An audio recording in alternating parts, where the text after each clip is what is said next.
अगर मैं तुमसे कहती हूँ 10 gram of salt is added to 50 gram of water, fine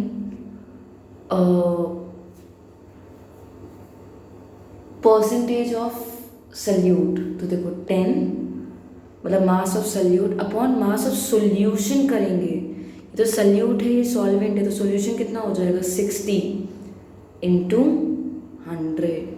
तो मतलब 10/10 + 50 इंटू 100।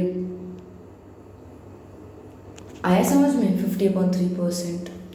अगर मैं तुमसे कहती हूँ 10 gram of solute is added to 90 gram of solvent, तो 10/90 + 10 100 इंटू 100, तो कितना परसेंट हो गया? 10%। अगर मैं बेटा बोलती 10 gram of solute is added to 100 gram of solution, अब पानी नहीं बोल रही मैं, पूरा सोल्यूशन की बात कर रही हूँ, तो 10/100 इंटू 100। पर अगर मैं कहती 100 ग्राम ऑफ वाटर, तो सोल्यूशन का कितना हो जाता मास? 110। इसके अलावा बेटा टिंचर ऑफ आयोडीन हमने कर लिया है। सैचुरेटेड सॉल्यूशन क्या होता है? When no more solute can be added to the solution at a given temperature. और जब हम मोर ऑफ सल्यूट ऐड कर सके सॉल्यूशन में, तो अनसैचुरेटेड है। किसी भी सॉल्यूशन को हीट कर दो तो वो क्या हो जाता है तुम्हारा? अनसैचुरेटेड हो जाता है, क्योंकि उसमें मॉलिक्यूल्स क्या हो जाते हैं? दूर दूर चले जाते हैं। टिंडल इफेक्ट क्या होता है? Scattering of beam of light, है ना? Scattering of beam of light by the dust particles. क्या होता है टिंडल इफेक्ट? ये वो यहाँ पे दिया हुआ है, scattering of beam of light by dust particles. Colloidal जो है वो तुम्हारा अनस्टेबल है, बाकी सब कुछ स्टेबल है तुम्हारा। कोलॉइडल सॉल्यूशन में जो तुम्हारा सल्यूट लाइक सब्सटेंस होता है, जो कम क्वांटिटी में होता है, उसे कहते हैं डिस्पर्स्ड फेज। और जो सॉल्वेंट लाइक होता है, जो डिस्पर्स्ड मीडियम को जो डिसॉल्व करता है, जो जिसमें वो सस्पेंडेड होते हैं, वो होता है डिस्पर्सिंग मीडियम। क्या होता है वो? Dispersing medium. जैसे मैं तुमसे कह रही हूँ कि डिस्पर्स फेज है लिक्विड, डिस्पर्सिंग मीडियम है गैस, मतलब गैस के अंदर लिक्विड है। हवा में कोई भी चीज़ होती है उसको एरोप्लेन कहते हैं, तो उसको हम एरोसॉल कह देंगे, क्योंकि गैस मतलब हवा में लिक्विड है। इसका एग्जांपल हो जाएगा क्लाउड, फॉग। गैस में सॉलिड है तो स्मोक, ये भी एरोसॉल है क्योंकि गैस के अंदर है। लिक्विड के अंदर लिक्विड, इमल्शन पेंट्स है इसका एग्जांपल।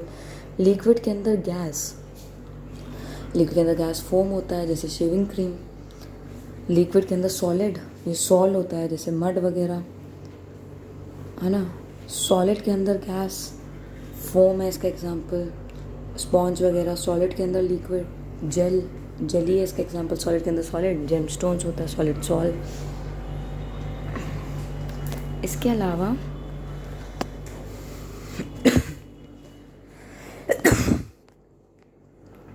अच्छा, कोलॉइडल के लिए अलग करने के लिए हम लोग सेंट्रिफिकेशन करते हैं। What is सेंट्रिफिकेशन?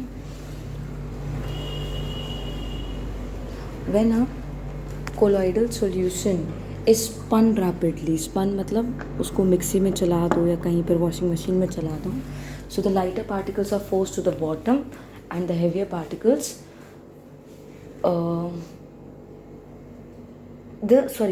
when the particles of colloidal solution are spun rapidly, so the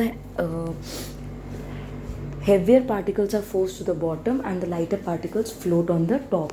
जैसे वॉशिंग मशीन में कपड़े नीचे आ जाते हैं, गंदगी और पानी ऊपर आ जाता है क्योंकि वो हल्का है। मक्खन निकालते हैं तो मिल्क, बटर मिल्क ऊपर आ जाता है और नीचे आ जाता है बटर, तो लाइटर चीज़ें ऊपर आ जाती हैं और हेवियर चीज़ें they are forced to the bottom. इसके अलावा ये आ सकता है, बहुत इम्पॉर्टेंट है।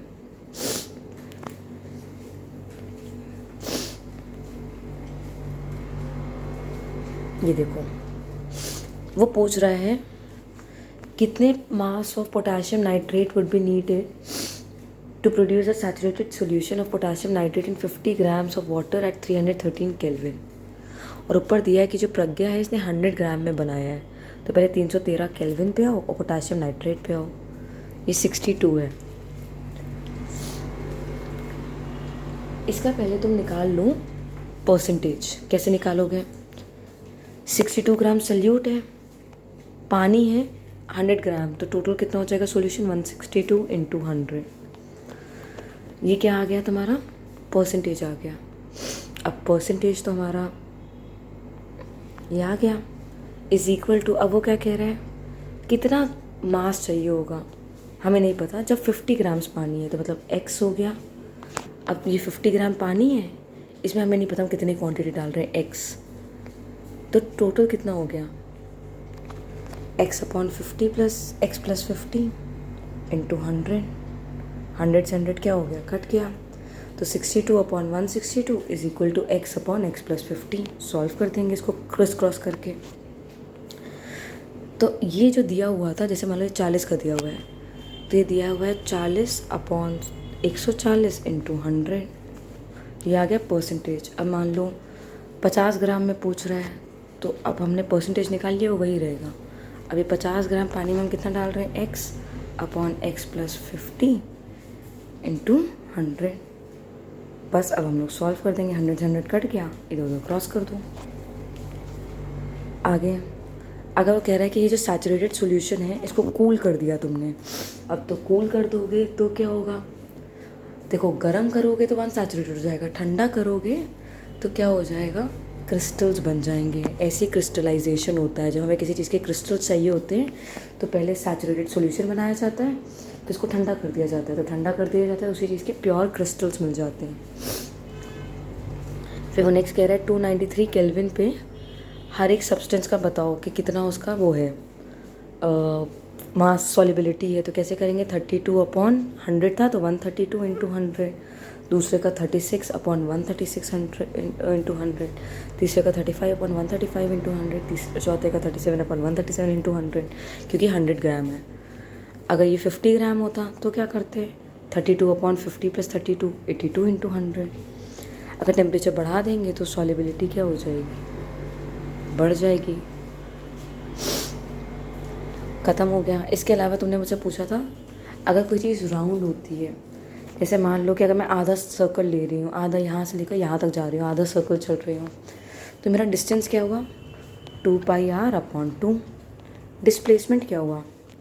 डिस्प्लेसमेंट हुआ, मैं यहाँ से यहाँ चल रही हूँ, ये सीधी लाइन है, दिस इज़ डायमीटर, तो डिस्प्लेसमेंट हुआ मेरा डायमीटर के बराबर। मतलब मान लो अगर रेडियस 5 सेंटीमीटर है तो डायमीटर हो गया 10 सेंटीमीटर, और वो क्या होगा? मतलब डिस्प्लेसमेंट मेरा हो जाएगा 10 सेंटीमीटर, और मेरा वो क्या होगा?